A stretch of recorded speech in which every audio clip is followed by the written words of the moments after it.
కార్యక్రమం మీరు మొదటిసారి చూస్తున్నారంటే ఈ కార్యక్రమం కోవిడ్ సెకండ్ వేవ్ అప్పుడు మే నెల 2021లో స్టార్ట్ చేసామండి. ఒక కెమెరా ముందు పెట్టుకొని లాక్డౌన్ టైంలో సేవ చేయాలని ఆశ ఉన్నప్పటికీ, ఎలా చేయాలో తెలియనప్పటికీ వాక్యము అనుదినం చెప్తానికి, లేకపోతే వాక్యంని ధ్యానిస్తానికి దేవుడు కృప చూపించాడు. ముఖ్యంగా అవర్ ఆఫ్ ప్రేయర్, ప్రార్థన గడియ. యేసు ప్రభు ఆ గెత్సెమని తోటలో శిష్యులతో చెప్తారు కదండి, ఒక గడి అయినను మీరు ప్రార్థన చేయలేరా. సో ఆ అంశం పేరు మీద ఆ టైటిల్ పెట్టి మరి ఈ కార్యక్రమాన్ని ప్రతిరోజు ఇంచుమించు అనేక ఎపిసోడ్స్ రోజుకి ఇస్తానికి దేవుడు సాయం చేశాడు. మరి అంత మాత్రం కాకుండా ఈ కార్యక్రమాల ద్వారంగా కొన్ని వందల మందికి ప్రార్థిస్తానికి, వారిని ప్రభు ప్రేమను చాటడానికి, ప్రభు శక్తిని, మాధుర్యాన్ని, గొప్పతనాన్ని వారి జీవితంలో వారు అనుభవిస్తానికి దేవుడు వాడుకున్నాడు. మరి అవర్ ఆఫ్ ప్రేయర్ స్టార్ట్ చేసినప్పుడు బైబిల్లో ఉన్న ప్రార్థన తీసుకొని ఆ ప్రార్థనను ధ్యానించాలని, మరి ఎంతోమంది మీరు కూడా కోవిడ్ సెకండ్ వేవ్లో మరి మీకోసం ప్రార్థిస్తానికి, దేవుడు వెంటనే స్వస్థపరుస్తానికి, ఎంతోమందిని మరణ పడక మీద ఉన్నవారిని కూడా దేవుడు లేవనెత్తడానికి ఈ కార్యక్రమాన్ని దేవుడు వాడుకున్నాడు. దేవుడు కృప చూపించాడు. మరి ఏమైనప్పటికీ వెనక్కి తిరిగి చూసినప్పుడు ఒకసారి స్టార్ట్ చేశాక దేవుడు దాన్ని స్టాప్ చేసే వరకు కొనసాగించాలనేది నాకు ఇష్టము, నా ఆశ. మా నాన్నగారు కూడా అలాగే వారు కూడా అలాగే చేస్తుంటారు. ఒక టీవీ ప్రోగ్రామ్ అవనివ్వండి, ఒక మ్యాగజైన్ వర్క్ అవనివ్వండి, దేవుడు ఒక పని అప్పచెప్పినప్పుడు ప్రభు ఆపే వరకు అది కొనసాగించాలి. అలాగే ఈ కార్యక్రమాలు ప్రతిరోజు మీ దగ్గరికి మరి దేవుని వాక్యాన్ని ప్రకటిస్తానికి, మరి మీరు గమనించి ఉంటే ఇక్కడ ఎలాంటి పాటలు కానీ, ఎలాంటి కాలక్షేపమైన మాటలు కానీ, ఎలాంటి వేరే సంగతులు లేకుండా కనీసం ఒక గంట సేపు దేవుని వాక్యముని ధ్యానిస్తానికి, దేవుడు పెట్టిన భారముని, దేవుడు పెట్టిన మాటల్ని ప్రతిరోజు మీతో పంచుకోవడానికి దేవుడు సహాయం చేస్తున్నాడు. మరి దేవుడు ఎంతో కృప మన పట్ల చూపిస్తున్నాడండి. మీ అందరికీ తెలుసా, మనము నవంబర్ నెలకు వచ్చేసాం. నవంబర్ 15 రోజులు లెక్కలేసుకుంటున్నారా? సమయం లెక్క వేస్తున్నారా? చాలామంది ఏంటి అప్పుడే నవంబర్ వచ్చేస్తుంది అంటున్నారా? డిసెంబర్ వస్తే చాలామంది సంతోషం, ఎందుకంటే పండగ 25వ తారీఖు మనకి పండగ ఉంటుంది, 31వ తారీఖు పండగ ఉంటుంది, 1వ తారీఖు పండగ ఉంటుంది.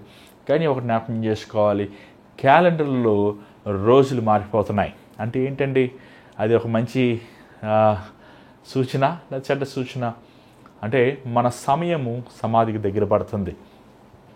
దేవుడు పెట్టిన ప్రతి ఉద్దేశము, దేవుడు పెట్టిన ప్రతి ఆలోచన మనం నెరవేర్చమ్మా. మరి ఈ సంవత్సరం అప్పుడు జనవరి నెలలో మనకు అనేక మందికి దేవుడు వాగ్దానాలు ఇచ్చాడు. మనం ఎన్నో ఆలోచించాం, ఎన్నో విషయాలు చేయాలనుకున్నాం. మరి అవన్నీ మనం చేశామా? ఆ వాగ్దానాలు నెరవేరకపోతే మన దేవుని సన్నిధిలో మొరపెట్టాలి, దేవుని సన్నిధిలో వేడుకోవాలి, దేవుని కృప కోసం దేవుని శక్తిని పొందుకొని ఈ డిసెంబర్ 31వ తారీఖున మనం వెళ్ళాలి. కానీ ఒక విషయం చెప్పాలనుకుంటున్నానండి, చాలామంది పాత సంవత్సరం పాత అప్పులతో కొత్త సంవత్సరం వెళ్తుంటారు, పాత జీవితంతో కొత్త సంవత్సరానికి వెళ్తుంటారు, పాత పాడైపోయిన శరీరంతో కొత్త సంవత్సరం వెళ్తుంటారు. చూడండి, 31వ తారీఖున జనరల్గా మా అమ్మగారు వారు ఏం చేస్తారంటే 31వ తారీఖున ముందు 40 రోజులు ఉపవాసం ఉంటారు. అంటే ఇంచుమించు నవంబర్ 20వ తారీఖు నుంచి రోజుకి కనీసం 10 గంటల సేపు అన్న ఉపవాసం ఉండి వారు ప్రార్థిస్తారు. వారు అది అభ్యాసం చేసుకున్నారు.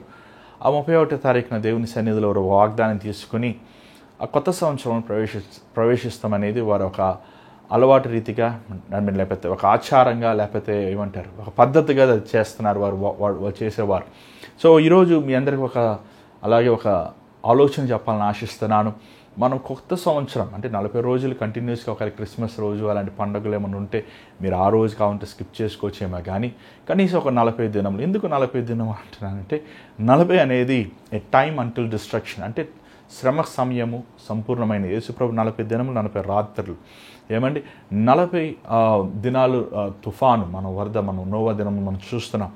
ఈ 40 అనేది ఒక చాలా ముఖ్యమైన సంఖ్య. మోషే 40 సంవత్సరములు ఎడారిలో ఉంటాం. 40 అనేది ఏ టైమ్ అంటిల్ డిస్ట్రక్షన్, అంటే దేవుని ఉగ్రతను సంపూర్ణమయ్యాక దేవుడు ఒక నూతన వాటిని చేసే సమయం. సో ఈ 40 దినాలు ఉపవాసం ఉండి మనము కనీసం మీరు 10 గంటలు లేకపోయినా కనీసం ఒక 2 గంటలైనా 3 గంటలైనా కనీసం నీళ్ళు తాగైనా మీరు ప్రార్థన చేసుకుంటూ మీరు ఈ కొత్త సంవత్సరం ప్రవేశిస్తే ఎంతో గొప్ప ధన్యత, ఎంతో గొప్ప భాగ్యం. చూడండి, హ్యాపీ న్యూ ఇయర్ అంటాం వల్ల ప్రయోజనం లేదు, నిజమైన హ్యాపీనెస్ లేకపోతే. ఖచ్చితంగా మన పాత జీవితంతో, పాత జబ్బులతో, అప్పులతో, పోరాటాలతో మనం కొత్త సంవత్సరాలు ప్రవేశిస్తాం వల్ల ఏం ప్రయోజనం? కాబట్టి మీరు ఆలోచించండి నా మాటలు. మీరు వీలుంటే ఈ రోజు నుంచి లేకపోతే రేపటి నుంచి మీ క్యాలెండర్లో 40 రోజులు మీరు మార్క్ చేసుకొని కనీసం ఒక 3 గంటల సేపు ఉపవాసం ఉండి దేవుని సన్నిధిలో సమయం గడిపి మీరు ఉపవాస ప్రార్థన చేయండి. అది మీకు ఎంతో ఉపయోగకరంగా మీ ఆత్మీయ జీవితానికి, మీరు ఎదుగుతానికి దేవుడు కృప చూపిస్తాను. చాలామంది చాలా సమస్యలతో ఉంటున్నారు. మీరు ముఖ్యంగా వ్యాపార రీతైన సమస్యలు, ఆర్థికమైన సమస్యలు, కుటుంబ రీతైన సమస్యలు, ఆరోగ్యమైన సమస్యలు, వివాహ విషయముల్లో, గర్భఫలం విషయముల్లో, చదువు విషయముల్లో, ఉద్యోగం విషయముల్లో, ఎన్నిటికి చాలాసార్లు చాలామంది అంటుంటారు, అయ్యగారు మేము ఎంత ప్రార్థన చేసినా కార్యం జరుగుతలేదు, ఎంతమంది దేవుని సేవకులు ప్రార్థన చేసినా కార్యం జరుగుతలేదు. కారణం ఏంటంటే కొన్ని గట్టు సమస్యలకి దేవుని పాద సన్నిధిలో ఉపవాసం ఉండి మొరపెట్టాలి. ఏమంటే ఒక విధవరాలు న్యాయాధిపతి దగ్గరికి వెళ్ళి తను మరలా తన న్యాయం కోసము వేడుకుంటున్నప్పుడు ఆ న్యాయాధిపతి ఒక దుర్మార్గుడు అయినప్పటికీ అతను ఎలాగా తాను పోటు తట్టుకోలేక తనకు న్యాయం చేస్తాడు, అలాగే మనము కూడా దేవుని సన్నిధిలో, దేవుడు అన్యాయస్తుడు కాదు కానీ న్యాయమైన వాడు, ప్రేమ కలిగిన వాడు, దేవుని సన్నిధిలో మనం కనీసం ఉపవాసం ఉండి కన్నీరు కార్చినప్పుడు మనం విడుదల చూడగలుగుతాం. సో మీరు ఈ మాటలు గమనించండి, ఈ ఆలోచన మీరు తీసుకొని ఈ 40 దినాలు మనం 31 లోపల చేసి ఉపవాసంతో మనము కొత్త సంవత్సరం ప్రవేశిస్తే అది ఎంత గొప్ప ధన్యత. మరి ఈరోజు మీతో ఒక అంశం పంచుకోవాలని ఆశిస్తున్నాను. మీ అందరికీ తెలుసు ఆల్రెడీ బైబిల్లో ఉన్న ఉపమానములు మీకు మధ్య ధ్యానిస్తున్నాం. రోజుకి ఒక ఉపమానం తీసుకుని ఆ ఉపమానంలో ఉన్న మర్మము ధ్యానిస్తున్నాం. మరి ఈ ఉపమానాల్లో మీరు నేర్చుకుంటున్నారా? ఆత్మీయంగా మీరు గ్రహించుకుంటున్నారా? ఆత్మీయ అర్థం నిజంగా అండి. యేసుప్రభు 60 ఉపమానములు మత్తయి, మార్కు, లూకాలో, యోహానులో 4 సువార్తల్లో ఆయన బోధించాడు. కానీ మనకి కొన్ని రిపీటెడ్గా ఉన్నాయి, అంటే టైటిల్స్ రిపీటెడ్గా ఉన్నాయి. కాబట్టి ఆ టైటిల్స్ రిపీటెడ్ అయినప్పటికీ ద సారం, ద ఎసెన్స్ ఇస్ డిఫరెంట్. కాబట్టి ఒక మనం కన్సల్టెంట్ చేస్తే ఇంచుమించు అది 46-50 వరకు మనకు వస్తుంది. సో ప్రతిరోజుకి ఒక ఉపమానం తీసుకుని మీ మధ్యకు ప్రకటిస్తానికి దేవుడు నాకు సహాయం చేస్తున్నాడు. మరి ఈ పరిచర్య కోసం మీరు ప్రార్థన చేయండి. మీ అందరి కోసం నేను ప్రార్థిస్తున్నాను. చాలామంది మీ భారాలు, మీ అవసరతలు, మీ లోటులు మీరు తెలియపరుస్తున్నారు. మీకోసం ప్రార్థిస్తున్నామండి. ఖచ్చితంగా దేవుడు ఉన్నతమైన వాడు. చాలామందికి దేవుడు గొప్ప కార్యాలు చేస్తున్నాడు, ఆశ్చర్యమైన కార్యాలు చేస్తున్నాడు.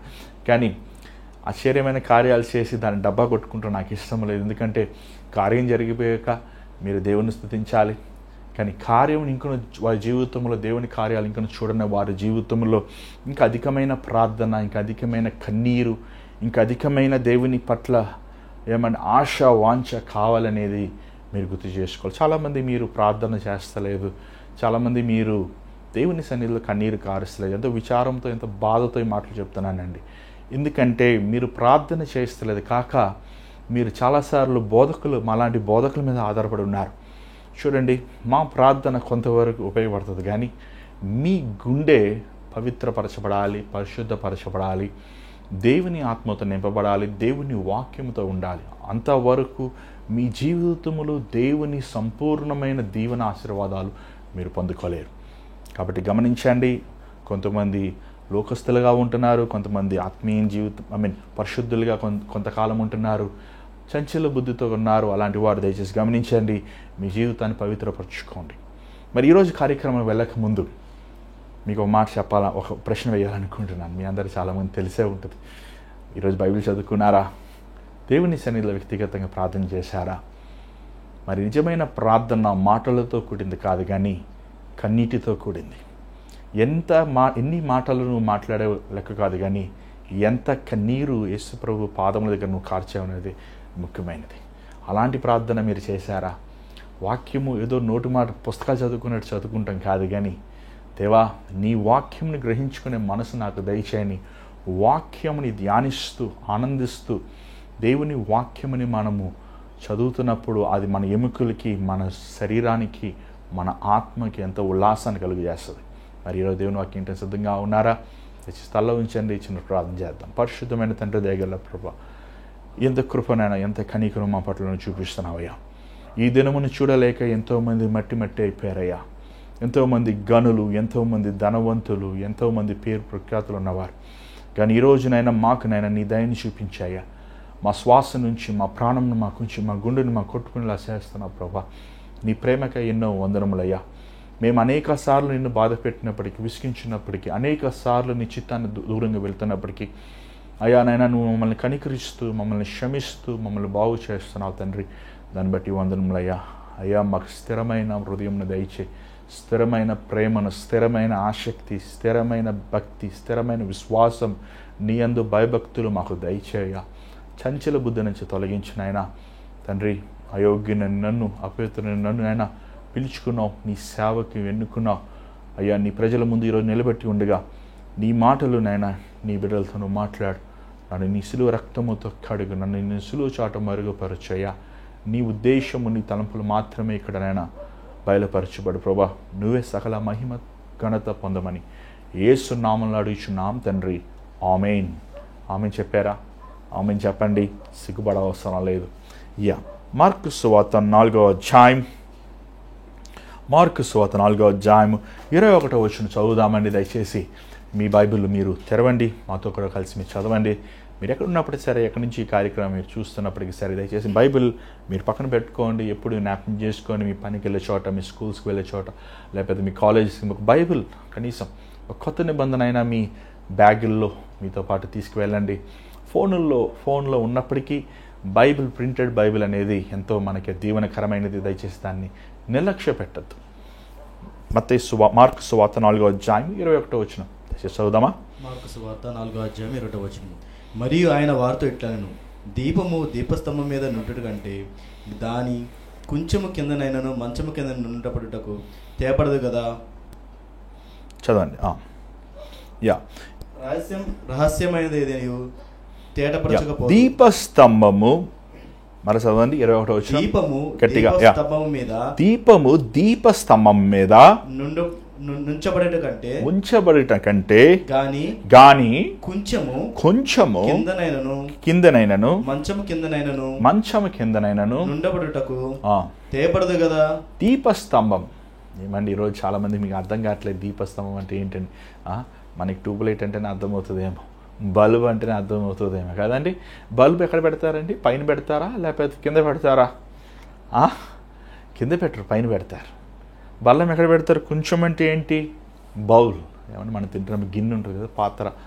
లేకపోతే ఇంకేంటి? మంచం కింద. చూడండి, దీపస్తంభం, స్తంభం, ఈ అన్ని చాలా స్తంభాలు ఉంటాయి. ఎన్ని స్తంభాలు ఉంటాయి? ఏమైనా మన ఇల్లు కట్టేటప్పుడు స్తంభం ఉంటుంది. బయట మనం వ్యత్యాసమైన స్తంభాలు మనం చూస్తుంటాం, ఎలక్ట్రికల్ పోల్ చూస్తుంటాం. ఏమంటే ఇంకేం చూస్తామండి? స్తంభాలు, డెకరేషన్ స్తంభాలు మనం చూస్తుంటాం. కానీ ఈ స్తంభము వేరు. ఈ స్తంభం పైన దీపం ఉంటుంది. దీపము దేనికి సాదృశ్యముగా ఉంది?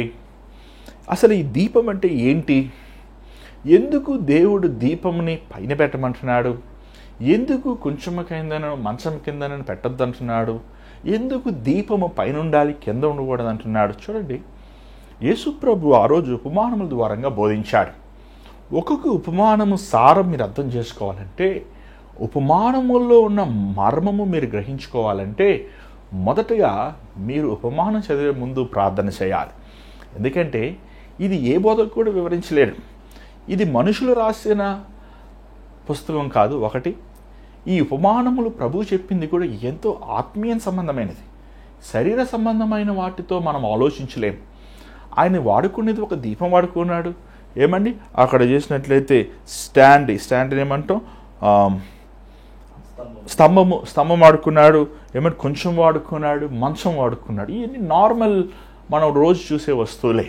కానీ ఈ వస్తువులు తీసుకుని ప్రభు ఒక గొప్ప ఆత్మీయ మర్మము చెప్తున్నాడు. ఏంటి చెప్పేది? ఏం సెలవిస్తున్నాడు? దీపము దేవుని వాక్యానికి సాదృశ్యమైనది. దీపము దేవుని వాక్యానికి సాదృశ్యమైనది. దేవుని వాక్యములో ఉన్న ప్రత్యేకత ఏంటి? చాలామంది అంటుంటారు, ఏమండి మేము ఎంతో చదువుకున్నామండి, మేము ఎన్నో పుస్తకాలు చదువుతామండి, మాకు ఎంతో జ్ఞానం ఉందండి, బైబిల్ చదవకపోతే మాకు ఏమొస్తుందండి? బైబిల్ చదువు చాలామంది చాలాసార్లు మీరు అంటుంటారు, బైబిల్ చదవండి. బైబిలే ఎందుకు చదవాలి? మేము మా సిద్ధాంతాల పుస్తకాలు చదువుతాం, మేము నమ్ముకున్న పుస్తకాలు ఎన్నెన్నో ఉన్నాయి, మా చదువుకునే జ్ఞానమైన పుస్తకాలు ఎన్నెన్నో ఉన్నాయి, కానీ బైబిలే ఎందుకు చదవాలి? బైబిల్లో ఉన్న విశేషత ఏంటి? ఏమంటే బైబిల్ ఇది వెలిగించే పుస్తకం. దేవుని సెలవిస్తున్నాడు, దేవుని వాక్యము స్తంభం పైన పెట్టాలి. ఎందుకు దేవుని వాక్యం స్తంభం పైన పెట్టాలి? దేవుని వాక్యము ఇది సత్యము, ద ట్రూత్. సత్యం. దేవుని వాక్యములో రాయబడిన సంగతులు, జరగబోయే సంగతులు, జరిగే సంగతులు పరిశుద్ధాత్ముడు కొన్ని వందల సంవత్సరాల ముందే తన ప్రవక్తల ద్వారంగా, సేవకుల ద్వారంగా 40 గ్రంథకర్తలు 1600 సంవత్సరముల్లో వ్యత్యాసమైన ప్రాంతాలలో వ్యత్యాసమైన పరిస్థితులు ఉన్నప్పుడు దేవుడు రాసిన ఏకైన పుస్తకం. అందుకే వారు ఎవరికి వారికి సంబంధం లేనప్పటికీ ఆ పుస్తకములో ఉన్న సారము ఒకటే. ఆ సారం క్రీస్తు. దేవుని వాక్యములో ఉన్న ప్రత్యేకత చాలాసార్లు చాలామంది అర్థం చేసుకోరు. ఏంటంటే దేవుని వాక్యము ఉన్న విశేషత ఏంటి? చూడండి, యేసుప్రభు ఒక మాట అంటున్నాడు. ఏం మాట అంటున్నాడు చూడండి. యోహాను సువార్త 8వ అధ్యాయము 12వ వచనం ఒకసారి చూడండి. మీ బైబిల్ కూడా మీరు తిప్పండి. యోహాను సువార్త 8వ అధ్యాయము 12వ వచనం.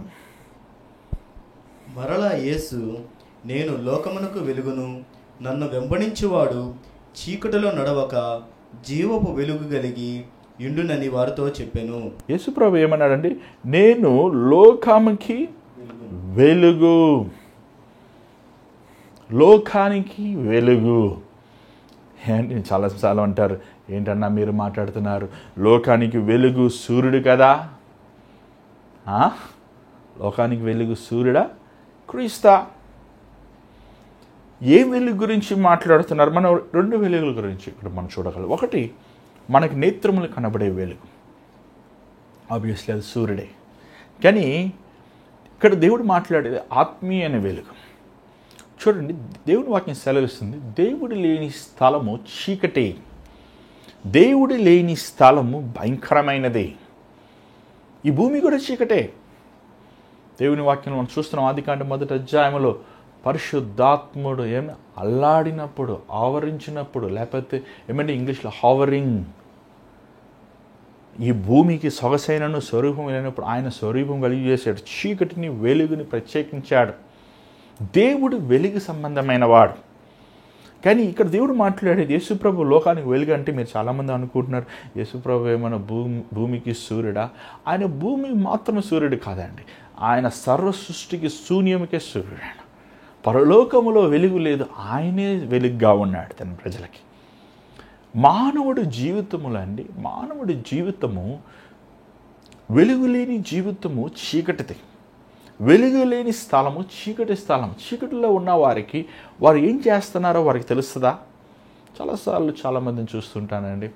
ఒకసారి ఒక వ్యక్తిని చూశాను, ఇంచుమించు 1.5-2 కోట్ల రూపాయలు కారులో దిగాడు.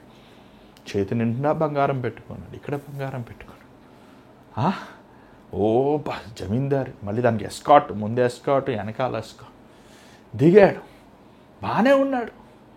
దిగి ఆ ఎదురులో ఉన్న ఆ పబ్కి వెళ్ళాడు. పబ్కి వెళ్ళి నేను చూస్తున్నాను, ఎదురు ఆపోజిట్లో కాఫీ షాప్లో ఏదో కాఫీ తాగుతున్నాను, నాకు గుర్తు సరిగ్గా లేదు, కానీ దృశ్యం చూస్తున్నా. తాగి కొంతసేపు అయ్యాక వచ్చాడండి. ఆ బయటికి వచ్చినప్పుడు కక్కుకుంటున్నాడు, పక్కన పట్టుకొని తిడుతున్నాడు, ఏమంటే చేతిలో నా ఫోన్ విసిరేశాడు. అరే, అంత ఘనమైన వాడు. వెళ్ళేటప్పుడు చక్కగా వెళ్ళాడు, వచ్చేటప్పుడు మన భారతదేశంలో రిక్షా వాళ్ళు కొట్టుకుంటారు చూసారు, దానికంటే హీనంగా ప్రవర్తిస్తున్నాడు. అరే, ఏమైంది నీ నాగరికత? ఇంత ధనం ఉందే కానీ ఎంత అసభ్యంగా నువ్వు ప్రవర్తిస్తున్నాడు. ఆ పక్కన వాడు పడపడని తిడతనే ఉన్నాడు, బూతు మాటలేమో. ఏమంటే చూసారా, చీకటి సంబంధమైన వాళ్ళంటి వారు నువ్వు తాగుతున్నావయ్యా, నీ జీవితాన్ని నువ్వు పాడు చేసుకొని పోరా, నా డబ్బుతో నేను తాగుతున్నా, నేను హ్యాపీగా ఉన్నా, అది హ్యాపీనెస్ అండి? రోడ్లో కక్కుకుంటాం, భార్యను చితకబాదుతాం, పిల్లల్ని ఏమండి బాధ పెడతాం, పక్క వారిని ఇసికిస్తాం. అది హ్యాపీనెస్ అండి? ఈరోజు చీకటి సంబంధమైన వారు చీకటి కార్యాలు చూసి ఆనందిస్తున్నారు, వారి గొప్పవాలనుకుంటున్నారు. చూడు, నాకు ఇంత ఆస్తుంది చూసావా, నాకు ఇంత చదువుకున్నాను చూసావా, నాకు ఇంత జ్ఞానం ఉంది చూసావా, నేను ఇంత ఫలానా పని చేస్తున్నాను చూసావా, నేను ఇంత గొప్పని చూసావా. వారు దుర్మార్గమైన కార్యాలు చూసి దుఃఖించాల్సిన మానేసి, బాధపడాల్సిన మానేసి గర్విస్తున్నారండి. ఎందుకంటే వారికి వెలుగు సంబంధమైన వారు కాదు, వారు చీకటి సంబంధమైన వారు. వారు చేసే దొంగతనాలు చూసి, వారు చేసే దౌర్జన్యం చూసి, వారు చేసే దుర్మార్గతనాన్ని చూసి వారు ఆనందిస్తున్నారు. అయ్యో, ఇదేనా దేవుడు సృష్టించింది? దేవుడు మానవుని యథార్థపరుడుగా చేశాడు. అంటే ఏంటి? ప్రభులో ఉన్న వెలుగుని మనకిచ్చాడు. ప్రభులో ఉన్న ఆ సమాధానము, ఆ సంతోషము, ఆ ఆనందము, ఆయనలో ఉన్న తేజస్సు, ఆయనలో ఉన్న ప్రత్యేకత మనకి ఇచ్చాడు. కానీ మానవుడు ఎప్పుడైతే చీకటి సంబంధమైన పాపం తీసుకున్నాడో, తన దేహంలో ప్రవేశించిందో, దేవుని మహిమను కోల్పోయాడు. ఈరోజు చాలామంది మనము లోక సంబంధమైన వాటి కోసం ప్రభుని వెతుకుతుంటున్నాం. చీకటి సంబంధమైనది, చీకటి వాటికి ఆశపడుతుంటాం. ఆ అబ్బాయిని కావాలి నాకు, ఆ అమ్మాయే నాకు కావాలి. వారు దేవుని ఎరగిన వారు, దేవుని భయం లేనివారు, దేవుడంటే గౌరవం లేనివారు. ఆ సంసోను ఎలాగా ఆ ఫిలిష్తీయురాలిని వెనకాల వెళ్ళి అనవసరమైన సమస్యలు తన జీవితం తెచ్చుకుని తన స్వభావాన్ని, తన గుణాన్ని పాడు చేసుకున్నాడు. ఈరోజు ఎంతోమంది దేవుడిచ్చిన వెలుగును, దేవునిచ్చిన ప్రకాశతను వారు పాడు చేసుకుంటారు. దానికి కారణం ఏంటంటే వెలిగించబడిన వాడు వెలుగు ఒక దీపములో వెలుగు వెళ్తా ఉండాలంటే ఏం కావాలండి? నూనె కావాలి. మరి ఇశ్రాయేలు దేశంలో ఆ రోజుల్లో ప్రభు ఉన్న కాలంలో వారు ఒక ప్రత్యేకమైన ఒక ఆకుని చుట్టి దాన్ని ఒక దీపములో పెట్టి దాన్ని వెలిగిస్తారు. అది నూనె పోసే కొలిది అది వెలుగుతూనే ఉంటుంది. ఒలీవల నూనె వాడుతుంటారు వారు. అది రాత్రంతా ఎంతసేపు నూనె ఉంటుందో అంతసేపు వెలుగుతుంటుంది. దీపము ఎలాగాలంటే నూనె ఎలాగా మరలా పొయ్యబడాలో, నువ్వు క్రీస్తు కోసము సత్యమైన జీవితము, పవిత్రమైన బ్రతుకు, యథార్థమైన మార్గము నువ్వు బ్రతకాలంటే పరిశుద్ధాత్ముడి శక్తి నువ్వు మరలా పొందుకోవాలి. మరలా నువ్వు దేవుని సన్నిధిలో నిన్ను సరిచేయబడుతూ, దేవుని వాక్యం మరలా చదువుతూ, ఆయన యథార్థమైన మార్గములో, ఆయన సత్య మార్గములో నడుస్తూ నువ్వు దేవుని చిత్తములు నిలిచి ఉండాలి. చాలామంది వారు ఒకప్పుడు వెలిగించబడి ఉన్నారు. వారు దీపస్తంభం మీద పెట్టబడ్డారు. వారు ఒకప్పుడు నూనె పోయబడింది. ఒకప్పుడు వారు ప్రభు కోసం బ్రతికారు. కానీ ఆ నూనె ఏమైపోయిందండి? ఎండిపోయిన వలన ఆ దీపస్తంభములో నూనె లేని వలన ఏమవుతుందంటే దీపము వెలగదు. ఈరోజు చాలామంది ఒకప్పుడు మీరు సత్యం మాట్లాడారు, ఒకప్పుడు యేసయ్య అంటే మీకు చాలా ఇష్టం, అప్పుడు మీరు యేసు ప్రభు కోసం ఏమైనా చేసేవారు. దేవుని మందిరానికి వెళ్తే మొదటి కూర్చున్నవారు, దేవుని ప్రభు వల్ల పాలు పొందేవారు. చక్కగా మీరు ప్రభు కార్యాల్లో మిమ్మల్ని మీరు అంకితం చేసుకునేవారు. కానుకిచ్చే విషయంలో ఘనమైన కానుకిస్తారు. దేవుని సేవకులను చూసి ఎంత గౌరవిస్తారు. దేవుని వాక్యం రోజు పఠించేవారు. కానీ ఈరోజు ఏమయ్యారు? ఈరోజు మీ ప్రార్థన ఏది? ఈరోజు మీ విశ్వాసం ఏది? ఈరోజు మీ భక్తి ఎలా ఉంది? ఈరోజు మీరు ప్రభువుని ఎలాంటి హృదయంతో వెంబడిస్తున్నారు? ఈ దీపము చీకటిని తొలగిస్తుంది. చూడండి, యేసు ప్రభు అన్నాడు, నేను లోకానికి వెలుగై ఉన్నాను, ఎవడైనా నన్ను వెంబడించిన వాడు వాడు చీకటిలో నడవడు కానీ వెలుగు కలిగి ఉంటాడు. ఇంగ్లీష్ వాళ్ళు చాలా బాగుంది, లైట్ ఆఫ్ లైఫ్. జీవపు వెలుగు అండి. అంత మాత్రమే కాదు, ఏమన్నాడు చూడండి, యోహాను సువార్త 1వ అధ్యాయం 5వ వచనంలో యేసు ప్రభు ఏమంటున్నాడంటే, ఎంత చక్కని మాట ప్రభు. ఈ యోహాను సువార్త 1వ అధ్యాయం అంతా కూడా చెప్పాలంటే చాలా విలువైన మాటలు యేసు ప్రభు మనతో మాట్లాడుతున్నాడు. ఒకసారి చూడండి, యోహాను సువార్త 1వ అధ్యాయము. ఆ వెలుగు చీకటిలో ప్రకాశించదు. లేకపోతే యోహాను సువార్త 1వ అధ్యాయం 1 నుంచి చదవండి. ఎస్, ఆది యందు వాక్యముండెను, ఆది యందు వాక్యముండెను, వాక్యము వాక్యము దేవుని యొద్దుండెను, వాక్యము దేవుడై ఉండెను. వాక్యమే దేవుడై ఉండెను. అంటే వాక్యం ఏంటి? ఇంత చెప్పాక వెలుగు, వెలుగు వాక్యము దేవుని, వాక్యమే ఆది యందు వాక్యం ఉండెను, వాక్యం దేవుని యొద్ద ఉండెను, వాక్యమే దేవుడై ఉండెను. ఈరోజు బైబిల్ చదవం మనం. బైబిల్ దేవుడి వాక్యం అంటే అంత కేర్లెస్గా ఉంటుంటాం కదండి. ఆ బైబిల్ అలా జిప్పేసి పడేస్తుంటాం. Bible చదవం, Bible పఠించం. ఏమంటే ఆ సమరే స్త్రీ అంటది, అయ్యా నువ్వు జీవపు మాటలు, యేసు ప్రభు మాటలు వింటున్నప్పుడు అండి మన దాహం తగ్గిపోతుంది. జీవ మాటలు కలిగి ఉన్నవాడు, జీవించువాడు ప్రభు. ఏమంటే చాలామంది ఈరోజు మనం పేరుకి బ్రతికున్నాము కానీ చాలా పాపకార్యాలతో, దుర్మార్గమైన కార్యాలతో, మన అపేక్షతో మనం ఉన్నాము. ఆయన యందు వాక్యం ఉండెను, వాక్యం దేవుని యొద్ద ఉండెను, వాక్యమే దేవుడే ఉండెను. రెండవ వచనం చదవండి. ఆయన ఆది యందు దేవుని యొద్ద ఉండెను, మూడవ వచనం. సమస్తమును ఆయన మూలముగా కలిగెను, కలిగి ఉన్నది ఏదియు ఆయన లేకుండా కలగలేదు, ఆయన లేకుండా కలగలేదు. ఆయనలో జీవం ఉండెను, ఆయనలో ఎవరిలో జీవం? యేసులో జీవం ఉండెను. ఆ జీవము మనుషులకి వెలుగయ్యును. ఏమండి చచ్చిపోయిన వెంటనే మన బాడీ ఏమైపోతుంది? చల్లగా అయిపోతాయి, చేతులు కాళ్ళు చల్లగా అయిపోతాయి. చచ్చిపోయిన శవాన్ని ముట్టుకున్నారండి, ఐస్లో పెట్టక ముందే బాడీ కూల్ అయిపోద్ది మొత్తం. అసలు ఇంకా అంటే ఏంటి? జీవము లేదన్నమాట. ఏమండి వేడి లేదన్నమాట. ఎక్కడ వెలుగు? సూర్యుడిని వెలుగు ఉంటుంది, సూర్యుడి కింద మనం ఉన్నప్పుడు ఏమో వేడి కూడా ఉంటుంది. అలాగే ఈరోజు చాలామంది ఆత్మీయ స్థితిలో చచ్చిన వారుగా ఉన్నారు.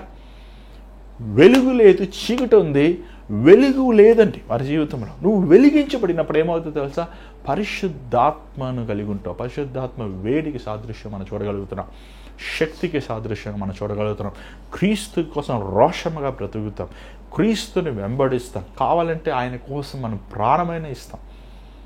ఇప్పుడు చూసినట్లయితే ఏమంటే 5వ వచనం చదవండి ఒకసారి. యోహాను 1:5 చదవండి. ఆ వెలుగు చీకటిలో ప్రకాశించున్నది గాని, ఆ వెలుగు చీకటిలో ప్రకాశిస్తుంది కానీ చీకటి తనని గ్రహింపుకుండెను. చీకటి అంటే ఏంటి? చీకటి సంబంధమైన వారంటే ఏంటి? చీకటి కుమారులు అంటే ఏంటి? చీకటి అంటే సాతాను. చీకటి సాతాను. ఎప్పుడే పాపము చేయువాడు పాపానికి బానిస. పాపములో కొనసాగువాడు పాపవాదికి ఏమంటారు? బానిసే. ఈరోజు చాలామంది దేవుని నమ్ముకున్నానంటారు, దేవుని బిడ్డనంటారు, యేసు ప్రభు నా రక్షకుడు అంటారు, యేసు కోసం ఏమైనా చేస్తామంటారు. కానీ మీరు చీకటి జీవితాన్ని బ్రతుకుతున్నారు. చూడండి, మాటలు క్రియలు, ఈ మాటలకి క్రియలకి సంబంధం లేకపోతే సంథింగ్ ఈజ్ రాంగ్. నువ్వు మాట్లాడే రీతిగా దేవుని కోసం జీవిస్తున్నావా? నువ్వు మాట్లాడే రీతిగా నీ సాక్ష్యము నువ్వు ఉన్న ప్రజల మధ్య కలిగి ఉన్నావా? నువ్వు మాట్లాడే రీతిగా ఇతరులను నువ్వు ప్రభు దగ్గరికి రప్పిస్తున్నావా? మాటలు, చాలామంది మాటలు, వాళ్ళ క్రియలు ఎలాంటి విధమైన పోలికలు లేని జీవితం బ్రతుకుతున్నారు. ఈరోజు పేరుకి క్రైస్తవులు అంటున్నారు, చీకటి సంబంధమైన వారుగా ఉన్నారు. చూడండి, బైబిల్ అదే చూస్తున్న మొదటి యోహాను 1:7 ఒకసారి చూద్దాం. 1 యోహాను 1:7 దయచేసి మీరు కూడా మాతో పాటు మీ బైబిల్ తిప్పండి, ఒకసారి చూడండి మాతో పాటు. అయితే ఆయన వెలుగులోనున్న ప్రకారము, ఒకవేళ మీరు ముందు నుంచి చదివితే బాగుంటుంది, 5వ వచనం చదవండి, ఇంకా బాగుంటుంది. మేము ఆయన వలన విని మీకు ప్రకటించిన వర్తమానమేమనగా, దేవుడు వెలుగై ఉన్నాడు, దేవుడు వెలుగై ఉన్నాడు, ఆయన యందు చీకటి ఎంత మాత్రము లేదు. చదవండి. ఆయనతో కూడా సహవాసం చేయవారిని చెప్పుకొని చీకటిలో నడిచిన ఎడల మనం అబద్ధమాడుచు సత్యమును జరిగింపబొందుము. అయితే ఆయన వెలుగులో ఉన్న ప్రకారము మనమును వెలుగులో నడిచిన ఎడల మనం అన్యోన్య సహవాసము గలవారమై యుందుము. అప్పుడు ఆయన కుమారుడై యేసు రక్తం ప్రతి పాపము నుండి మనలను పవిత్రులుగా చేయును. నువ్వు వెలిగించబడుతున్నావంటే ఇంకా మీకు అర్థమైనా చెప్పాలంటే నీ పాపాలు క్షమించబడినాయి. చూడండి, మనుషులు నీ దగ్గర వచ్చి ప్రత్యేకత ఏమనుందని అడుగుతున్నారా? ఎందుకయ్యా నువ్వు లంచాలు తీసుకోవు, ఎందుకయ్యా నువ్వు బుద్ధి మాటలు మాట్లాడావు, ఎందుకయ్యా నువ్వు కోప్పడావు, ఎందుకయ్యా నువ్వు చెడు వ్యసనాలు లేకుండా జీవిస్తున్నావు నన్ను అడిగేవారు చాలామంది. ఎందుకు మీరు ఎందుకు తాగరని అడిగేవారు. ఏమంటే నేను ఉద్యోగం చేసినప్పుడు 29 మంది ఒక టీమ్గా ఉండేవారు. అందరూ తాగేవారు, అందరూ ఆడవాళ్ళు కూడా సీరియల్ కాల్చేవారు. ఏమంటే ఒకళ్ళు అడిగారు, ఎందుకు నువ్వు తాగవంటే నేను క్రిస్టియన్ అన్నాడు. మరి నేను కూడా క్రిస్టియనే కదా, నేను కూడా క్రిస్టియన్, నువ్వు తాగ అదంతా లేదు, నేను తాగను, బైబిల్లో తాగను, నా దేహం దేవుని ఆలయం. ఏమంటే ఈరోజు తాగుతున్నారా? ఒక ఆయన అన్నాడు, బైబిల్లో ఎక్కడ ఉందన్నా పాపం అని. ఏమంటే ఉందండి బైబిల్లో. మద్యముతో మత్తులై కాక పరిశుద్ధాత్మతో నింపబడాలి. చూడు, నీ దేహం దేవుని ఆలయమైనప్పుడు నువ్వు నోట్లో సిగరెట్ పెడుతున్నావు అంటే, నీ నోట్లో సారాయి పెడుతున్నావు అంటే, నీ దేహాన్ని అపవిత్రమైన కార్యాలకు నువ్వు లోబడుతున్నావు అంటే, నువ్వు నీలో ఉన్న పరిశుద్ధాత్మని నువ్వు దుఃఖపెడుతున్నావు. అందుకే బైబిల్ రాయ పరిశుద్ధాత్మ విరోధముగా పాపము చేయవద్దు. చూడండి, ఈరోజు చాలామంది భక్తి అంటే పై ఆచారంతో అనుకుంటున్నారు. అది కాదు. భక్తి అనేది నీ దేహములో శుద్ధి, దేహములో పరిశుద్ధత. ఏమండి, మీకు తెలియదా మీరు విలువ పెట్టి కొనబడిన వారని? ఎవడైనా తన దేహముని పాడు చేస్తే నేను వాడిని పాడు చేస్తాను. ఏమండి, నీ దేహము దేవుని ఆలయము. దేవుడు ఇచ్చిన ఈ దేహాన్ని వ్యసనములకి, పాప కార్యాలకి, దుర్మార్గమైన కార్యాలకి, శరీరమైన కార్యాలకి నువ్వు నీ దేహాన్ని ప్రవేశిస్తున్నావంటే, లేకపోతే దాన్ని నీ దేహమును ఆ వ్యసనములతో నువ్వు ఆనందిస్తున్నావంటే, నువ్వు దేవునికి విరోధముగా జీవిస్తున్నావు. చాలాసార్లు చాలామంది జీవితాలు, చాలామంది బ్రతుకులు దేవునికి ఇష్టం లేని కార్యాలు మీరు కొనసాగుతారు. దేవునికి ఇష్టం లేని వాటిని మీరు కలిగి ఉన్నారు. ఏమండి, అర్థమవుతుందా మీకు? అర్థం చేసుకుంటున్నారా మీరు? దేవునికి ఇష్టం లేని కార్యాలు కలిగింది. దేవుని సన్నిధిలో పాటలు పాడతాం, దేవుని సన్నిధిలో వాక్యాలు చెప్తాం, దేవుని సన్నిధిలో ఆ పనులు ఈ పనులు చేస్తాం, దేవుని కోసం మనుషులు మబ్బిస్తాం. ఇవన్నీ దేవుడు మెచ్చడు కదా. ఈరోజు చాలామంది గమనించాలి, నీ దేహము దేవుని ఆలయము. చూడండి, యేసుప్రభు ఏమన్నాడు చూడండి, మత్తయి సువార్త 5వ అధ్యాయం 16వ వచనం ఇంకా చాలా స్పష్టంగా అక్కడ రాయబడతాం, మనం చూడగలుగుతున్నాం. మత్తయి సువార్త 5వ అధ్యాయము 16వ వచనం చదవండి. మనుషులు మీ సత్క్రియలను చూచి పరలోకమందున మీ తండ్రిని మహిమపరచునట్లు. మనుషులు నీ సత్క్రియలు, నీ వెలుగును చూడాలి, క్రీస్తు సత్యమును చూడాలి, నీ ప్రవర్తన దేవునికి ఇష్టపూర్వకంగా, తండ్రికి మహిమాత్మగా ఉండాలి. అది చాలా ఇంపార్టెంట్ అండి. భక్తి అనేది ఏదో నేను నా దేవుడు చూసుకుంటా, మీరు పక్కకి వెళ్ళిపోయినాను అంత, దానివల్ల ఏం ప్రయోజనం? నీ భక్తి అనేది సమాజంలో నువ్వు ఉన్నప్పుడు, సమాజంలో నువ్వు జీవిస్తున్నప్పుడు, సమాజంలో ఆ ప్రత్యేకతను కలిగి ఉండాలి, ఆ విశేషతను కలిగి ఉండాలి. నువ్వు ఆ ప్రభువు నీకు ఇచ్చిన ఆ పిలుపు, ఆత్మ నింపుదల, ఆ వెలుగుని నువ్వు ఇతరులకు బయలుపరచాలి. చాలాసార్లు ఒకప్పుడు మనం ప్రభుని ఎరక్కముందు మన ప్రాచీనమైన స్వభావంతో మనం ఉన్నాం. మన పాత గుణముతో మనం ఉన్నాం, పాత హృదయంతో ఉన్నాం. కానీ యేసు ప్రభుని నమ్ముకున్నాక మనలో ఆ నవీన స్వభావం ఉండాలి. నవీన స్వభావంతో కూడిన ఫలములు ఉండాలి, ఆత్మఫలములు ఉండాలి. ప్రేమ, సహనము, ఓర్పు, ఆశా నిగ్రహము, దయాళత్వము, మంచితనము. ఈరోజు చాలాసార్లు మన దేవుని నమ్ముకున్నాం కాబట్టి చాలామంది ఈరోజు పాస్టర్లు కూడా చాలామంది హోలీ స్పిరిట్ కాన్ఫరెన్సెస్ పెడుతుంటున్నారు. అంటే ఏంటంటే ఎలా నువ్వు పరిశుద్ధాత్మ అభిషేకాన్ని పొందుకోవాలి. చూడండి, అభిషేకము ఖచ్చితంగా ఎందుకు నీకు అభిషేకం కావాలి? నీకు నా ఫస్ట్ క్వశ్చన్, ఎందుకు కావాలి నీకు? ఒక ఆయన అన్నాడు, అన్న నా వ్యాపారం బాగా చేసుకుంటాను, నాకు అభిషేకం కావాలి. ఇంకొక ఆయన అన్నాడు, అన్న నేను బాగా అభిషేకం ఉంటే, వరాలు ఉంటే నేను ప్రార్థన చేస్తే దేవుడు అన్నీ బయలుపరిచేస్తాడు, క్వశ్చన్ పేపర్ రాకముందు ఏముండే అని. అందుకే నాకు క్వశ్చన్, దానికి అభిషేకం కావాలి. అభిషేకం ఉంటే నేను వ్యత్యాసంగా ఉంటాను కదా, అందరికంటే ఒక ప్రత్యేకత ఉంటుంది కదా, అందుకు కాదండి. అభిషేకం అనేది దేవుడు ఒక పని కోసం నేను నియమించుతాం. దేవుని రాజ్యంలో దేవుని కోసం నువ్వు జీవితం ముందు అంకితం చేసుకోవాలి. నువ్వు రక్షించబడి ఉండాలి, బాప్తిజం పొంది ఉండాలి, దేవుని రాజ్యం పిలుపు ఉండాలి, సేవ పిలుపు ఉండాలి. దాని తర్వాత నీకు సేవ అభిషేకం, దేవుడు అభిషేకం ఖచ్చితంగా ఇస్తాడు. అభిషేకం పరిశుద్ధాత్మ వరములు ఇస్తారు దేవుడిని. కానీ ఎందుకు వరములు? డబ్బులు సంపాదించుకుంటాక, పేరు ప్రఖ్యాతలు సంపాదించుకుంటానుక, లేకపోతే వరములు దేవుని రాజ్యం కడతానుక. మనం చూస్తున్నాం, కొత్త నిబంధనలు చూస్తున్నాం. పరిశుద్ధాత్మ పొందిన ప్రతి ఒక్కడు యేసు ప్రభు కోసం హతసాక్షులు అయ్యారు. తెలుసా అండి మీకు? వారు దేవుని రాజ్యానికి కట్టారు. సంఘము 120 మంది స్థలాలకు వెళ్ళి వాక్యం చెప్పారు. వారు ఆది సంఘంలో ఉన్న ప్రతి ఒక్కరు క్రీస్తు కోసం శ్రమలు భాగ్యముగా ఎంచుకున్నారు. మరి మీకెందుకు అభిషేకం ఈరోజు కావాలి? శ్రమలు పొందుతానికి సిద్ధంగా ఉన్నావా? క్రీస్తు కోసం, సత్యము కోసం దూషించబడటానికి, అవమానించబడటానికి, వెలియబడటానికి సిద్ధంగా ఉన్నావా? అభిషేకం కోసమా? అభిషేకములో ఉన్న వరాలు కావాలి, వరములు కావాలి, వరము నన్ను ప్రత్యేకమైన వాడిని చేస్తుందని కాదు, కానీ దేవా నాలో ఫలములు కావాలి. పరిశుద్ధాత్ముడు అండి మొదటి, ద ఫస్ట్ మోస్ట్ క్రైటీరియా. పరిశుద్ధాత్ముడు ఏ హృదయం అయితే పరిశుద్ధంగా లేదో ఆ హృదయములో నివసించడండి. అందుకే ఆయన పేరే పరిశుద్ధాత్మ, ఏమంటే హోలీ స్పిరిట్. ఏ హృదయములో పరిశుద్ధత లేదో, ఏ హృదయములో ఆదాము స్వభావం నుంచి విడుదల లేదు, ఏ హృదయం అయితే కడగబడలేదు, ఏ హృదయం అయితే క్రీస్తు ద్వారంగా శుద్ధి చేయబడలేదు, ఏ హృదయం అయితే ఏమంటే దేవుని వాక్యానికి, దేవుని వెలుగుకి, దేవుని ఆజ్ఞలకి సమర్పించుకోలేదు, ఆ జీవితంలో ప్రభు ఉండలేడు. నువ్వు ఎగరచ్చు, నువ్వు కేకలేయచ్చు, నువ్వు చప్పట్లు కొట్టచ్చు, నువ్వు ప్రవచనాలు కూడా చేయొచ్చు, నువ్వు స్వస్థత కార్యాలు చేయొచ్చు, నువ్వు సూచకార్యాలు కూడా చేయొచ్చేమో, కానీ పరిశుద్ధాత్ముడు నీలో ఉండాలంటే, పరిశుద్ధాత్ముడు నిన్ను పవిత్రపరిచి నిన్ను లోకానికి ఒక వెలుగుగా చేయాలంటే, నువ్వు మొదటగా నిన్ను నువ్వు సంపూర్ణంగా దేవునికి సమర్పించుకోవాలి. పరిశుద్ధాత్ముడు ఉన్నవాడు గర్వం ఉండడండి. పరిశుద్ధాత్ముడు ఉన్నవాడు డంబముగా మాట్లాడు. నేను అది చేశాను, నేను ఇది చేశాను, అది చేశాను, నేను అన్ని ఆత్మలు సంపాదించాను, నేను ఇన్ని చర్చలు కట్టాను, నేను అది చేశాను, ఇది డబాల్. ఒక ఆయన అన్నాడు, నేను 50 లక్షల మందికి వాక్యం చెప్పాను అన్నాడు.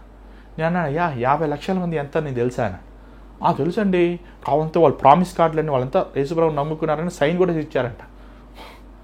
ఎందుకు ఈరోజు ఒక్కొక్క సేవకుడు చూస్తుంటే ఏదో గర్వం ఫీల్ అయిపోతున్నారండి. వాళ్ళ సంఘాలు చూసి, వారు చేసిన కార్యాలు అతిశయం ఫీల్. చూడండి, ఒక రోజు ఉందండి, దేవుడు ఖచ్చితంగా ప్రతి బోధకుడు, ప్రతి సేవకుడు, ప్రతి విశ్వాసి క్రీస్తు కోసం చేసినవి అన్నీ అగ్ని పరీక్షలు పెడతాడు. అంతవరకు వెయిట్ చేయండి. ఏమండి, ఎగ్జామ్ రాశాక ఎవడికి వాడు నాకే ఫస్ట్ మార్క్ అంటే అర్థం ఉందా? చెప్పండి. ఎవడికి వాడికి నేనే గొప్ప అనుకుంటే అర్థమైందా? చెప్పయ్యా చెప్పు. ఈ అయ్యగారు ప్రార్థన చేస్తే కడుపు నొప్పిపోయింది, ఈ అయ్యగారు ప్రవ చేస్తే నెరవేరింది, ఈ అయ్యగారు వీళ్ళిద్దరు మాట్లాడేసుకునేటప్పుడు దేవుడు ఎందుకున్నాడండి? న్యాయాధిపతి. ఉండండి, రిజల్ట్స్ వస్తాయి. ఎగ్జామ్ రాశారు కదా, వెయిట్ చేయండి. ఈ ఎగ్జామ్ లైఫ్ లాంగ్ ఎగ్జామ్. ఇది మరణం వరకు ఎగ్జామ్. మరణించిన తర్వాత దేవుడు తీర్పు ఉంటుంది. ఆ తీర్పులో చెప్తాడు ఎవడికి ఎంత మార్కులు వచ్చినాయో, ఎవడు ఎంత సేవ చేశాడు. ఆ తీర్పుకు మనం భయపడాలి. ఈరోజు ఎవరికి వారు విర్రవీగిపోతాం, ఎవరికి వారు డంబమ్మగా మాట్లాడతాం, ఎవరికి వారు గొప్పతనములు చూసుకొని ముడిసిపోతాం. ఎందుకండి? ఆగండి. మీరు వెలిగించబడేవాడుగా ఉండాలి. నువ్వు వెలిగించు. ఆ వెలుగు ఎంత క్రియ చేస్తుందనేది దేవుడు లెక్కేస్తాడు. ఆ వెలుగు చీకట్లో ఉన్న వారిని ఎంతమందిని ఆయన వైపు మళ్ళిస్తుంది అనేది చూడండి. వెలుగు నీది కాదు కదా, వెలుగు దేవుడిది కదా. యేసు ప్రభు వెలుగే ఉన్నాడు. ఆ వెలుగు ప్రభు నీకు ఇచ్చాడు. పరిశుద్ధాత్మ దేవుడు నీకు ఇచ్చాడు. నువ్వు పరిశుద్ధాత్మ డబ్బులతో కొనుక్కోగలవా? నువ్వేదో అనుకుంటే పొందుతావా? దేవుడి కనికరించి ఈ లోకంలో ఇంతమంది ఉంటే ఆయన ఆకర్షించుకునేవారు ఆయన ఎందుకు రాగలుగుతారు? ఆయన ఆకర్షించుకున్నాడు. ఆయన సన్నిధిలో మనల్ని ప్రార్థిస్తానికి, మనల్ని విజ్ఞాపన చేస్తానికి, ఆయనను మనం కొనియాడటానికి దేవుడు మనకు కృప చూపించాడు. మరి ఇచ్చిన అవకాశాన్ని మనం దీనముగా, పరిశుద్ధముగా, భయభక్తులతో మన రక్షణను నడిపించుకోవాలి కదా. మనం వెలుగుతున్నామని విర్రవీగిపోతాం వల్ల ఏం ప్రయోజనం? ఖచ్చితంగా వెలుగు ప్రకాశించినప్పుడు అనేక మంది ఏడుస్తారు. చీకట్లో ఉన్నవారు వారు బాధపడతారు. అయ్యా, నువ్వు వెలిగిచ్చావు, మా లోపాలు మేము తెలుసుకున్నామని సాక్ష్యాలు చెప్తారు. అంత మాత్రాన నువ్వు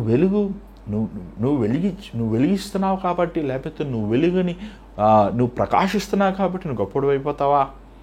చూడండి, దేవుడు ఖచ్చితంగా వెలిగించబడాలి. అంటే అందుకే ఆ మాట అన్న చూడండి. అక్కడ మనం చూస్తున్నాం మార్కు సువార్త 4వ అధ్యాయము 22వ వచనం కూడా ఒకసారి చూడండి. ఎస్,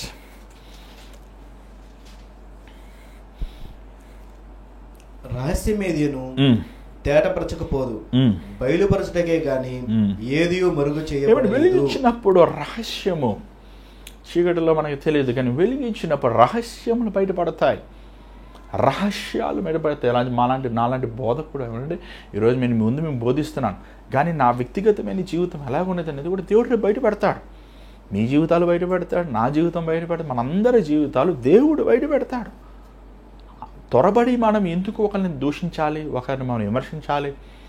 ఎవరి మంచి పరిశుద్ధులుగానే ఉండాలి, అపవిత్రులుగా ఉన్నాయి. ఇదిగో నిన్ను త్వరగా వచ్చిచున్నాను, వాని క్రియల పట్ల నేను ప్రతిఫలం ఇవ్వబోతున్నాను. మనం ఎందుకు కంగారు పడి తీర్పు తీరుస్తాం? దేవుడి ఖచ్చితంగా ప్రతి ఒక్కడి స్థితిని బయట పెడతాడు. ఆ రోజు అది భయంకరమైన రోజు. అది ఈరోజు మనము మన వ్యక్తిగతమైన స్థితి మనం చూసుకుందాం. ఏమంటే ఈరోజు భార్య బిడ్డలైనా బంధు రక్త సంబంధులైనా ఎవరికి వారే ఉన్నారండి. నువ్వు చనిపోతావు మాత్రం నీతో పాటు నీ భార్యని కప్పెట్టరు కదా, నీ బిడ్డలు నీతో పాటు సమాధి చేయబడరు కదా. ఎవరికి వారే, వారి జీవితముని దేవుని ఎదుట సరి చేసుకోవాలి. మనం ఒక రోజున మన రహస్యములు, మన అవిధేయతలు, మన దుర్మార్గమైన స్థితి బయట పెడతాడు దేవుడు. ఆ భయం ఉందా మనకి? లేదు కదా ఆ భయం. దేవుడంటే భయం లేదు, దేవుడంటే గౌరవం లేదు, దేవుడంటే ప్రేమ లేదు. మళ్ళీ చేతులు ఎత్తేస్తాం మందిరానికి వెళ్ళి, దేవుడంటే ఇంత ఇష్టం అండి, దేవుడు అది చేశాడండి ఓ డబ్బా కొట్టేస్తుంటాం.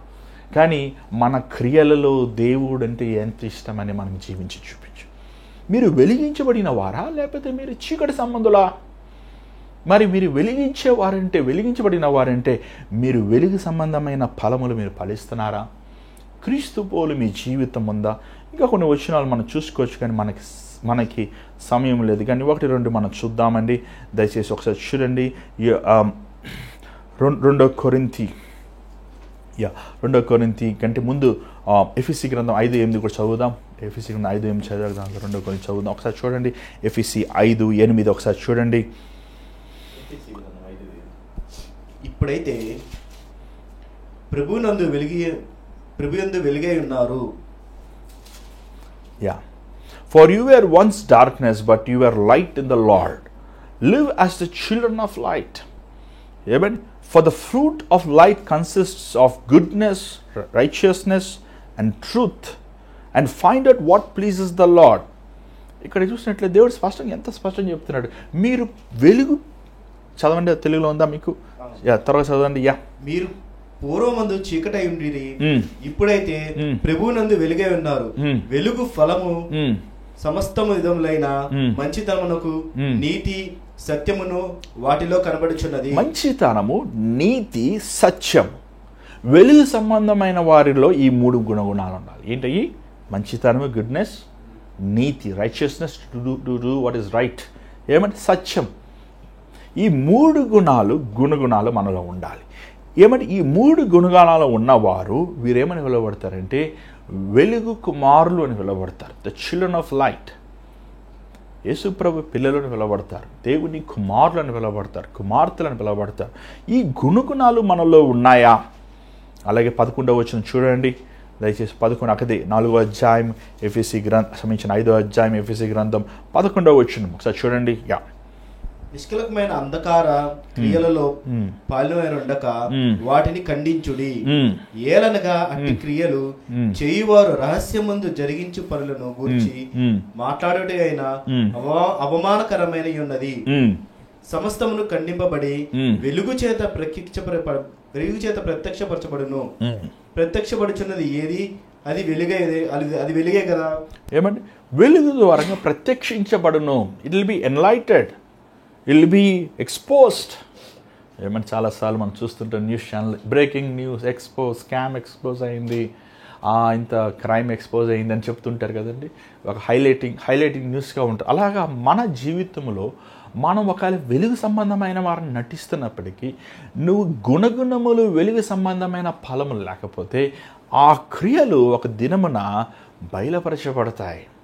చూడండి, మనము వెంబడించే దేవుడు ఒక చచ్చిన దేవుడు కాదండి, లేకపోతే మగవాడు, చోటువాడు, గుడ్డువాడు కాదండి. సజీవుడు, జీవం కలిగిన వాడు, రోషం కలిగిన వాడు. ఈ సమయంలో మనం మాట్లాడుతున్నప్పుడు కూడా ఆయన మనం చూస్తున్నాడు. నీ హృదయం చూస్తున్నాడు, నా హృదయాన్ని చూస్తున్నాడు.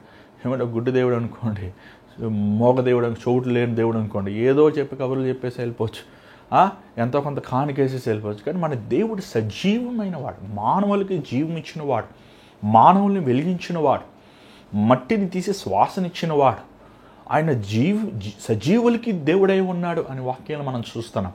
అలాంటి గొప్ప దేవుడిని మనము మోసం చేయలేము. ఫస్ట్ మోస్ట్ తెలుసుకోండి, దేవుడిని మనం మోసం చేయలేము. నువ్వు మోసం చేయలేవు, నేను మోసం చేయలేవు.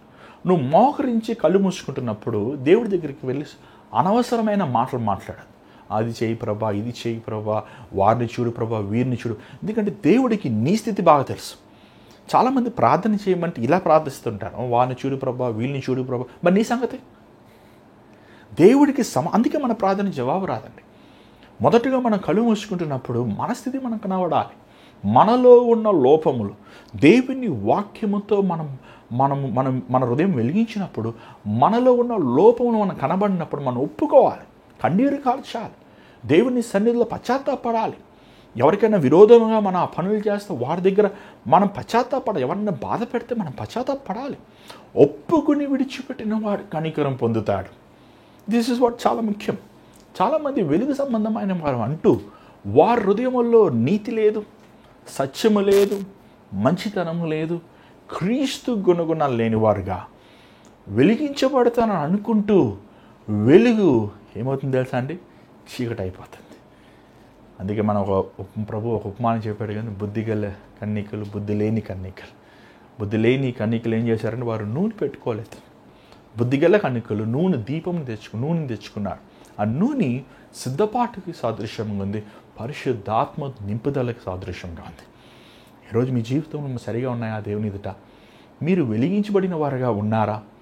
మీరు ఎలా ధూపం మీద ప్రభు పెట్టాడు కదా మిమ్మల్ని. మీరున్న ఆఫీసుల్లో, మీరున్న పనిచేసే చోటల్లో, మీరు చదువుకునే చోట్లలో మీరు ఒక దీపముగా ఉన్నారు కదా. కానీ ఆ దీపము ప్రకాశిస్తుందా? క్రీస్తు కోసం మీరు అగ్ని వల్లే ప్రకాశించి అనేక మందిని ప్రభావితం చేస్తున్నారా? లేకపోతే మీరే ప్రార్థన జీవితంలో, విశ్వాసములో, వాక్యములో, సత్యములో, నీతి కార్యాల్లో చల్లారిపోయి ఉన్నారు? ఒకసారి మమ్మల్ని మీరు పరీక్షించుకోండి, ఒకసారి మమ్మల్ని మీరు పరిశోధించుకోండి. దేవుని రాకడ త్వరలో ఉందని వాని క్రియల పట్ల నేను ప్రతిఫలం ఇవ్వబోతున్నాను అన్నాడు. ఈరోజు మీ జీవితాలు సరి చేసుకుందాం, మన జీవితాలు సరి చేసుకుందాం. మనం క్రీస్తు కోసం వెలుగుగా ప్రకాశిద్దాం. చూడండి, సూర్యుడు చూడండి, అసలు కొన్నిసార్లు ఆ సూర్యుడు చూసినప్పుడు ఎంత ఆనందం కలుగుతుంది. దేవుడు చేసిన సూర్యుడు అది ఎన్ని సంవత్సరాల, వేల లక్షల సంవత్సరాలు అలా తగ ప్రకాశిస్తుంది. ఏ రోజైనా సూర్యుడు ఆగిపోయిందండి? ప్రకాశిస్తాం. కొన్నిసార్లు మనకి మేఘాలు వచ్చినా, వరదలు వచ్చినా, లేకపోతే మబ్బులు కలిగినా ఆ సూర్యుడి మట్టుకి ప్రకాశించకుండా మానలేదు. ఎందుకంటే సూర్యుని చేసిన ప్రభు నీతి సూర్యుడే కాబట్టి. ఆ సూర్యుడు simple example of our Christ. మన ప్రభు ఎంత ఒక శక్తి, ఎంత ఒక బలం, అలాగే నిన్ను చేయగలుగుతాడు. నీ జీవితంలో ఎన్ని తుఫానులు రాని, ఎన్ని వరదలు రాని, ఎన్ని కష్టాలు రాని, ఎన్ని బాధలు రాని, ఎలాంటి సమస్యలు రాని, నిన్ను స్థిరుడుగా విశ్వాసములో, సత్యములో, ప్రేమలో నిన్ను స్థిరుడిగా ప్రభు చేయగలడు. నువ్వు ముందు సమర్పించుకోవాలి ప్రభుకి. ప్రభు వాక్యంతో దేవుని చేతిలో నువ్వు నలగాలి, వెరగొట్టబడాలి, తొక్కబడాలి, సరిచేయబడాలి. ప్రభువుని ఒక విలువైన వ్యక్తిగా మారుస్తాడు. ఈరోజు నీ హృదయం దేవునికి ఇస్తావా? దయచేస్తాలో ఉంచండి, ప్రార్థన చేద్దాం. పరిశుద్ధమైన తండ్రి, దయగల ప్రభు,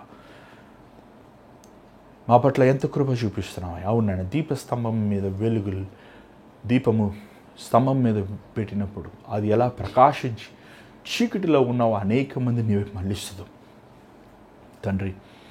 మేము అలాంటి సాక్ష్యం కలిగి వెలిగించబడిన వారిగా, ఆ వెలుగు స్థిరమైన వాటిగా అనేక మందికినైనా నీ గుణగుణాలు, నీ స్వభావం, నీ పోలికలు మేము ఇతరులకినైనా మా జీవితం ద్వారా ప్రకాశించే వారంగా ఉండటానికి సహాయించి ఈ మాటలను బలపరచు.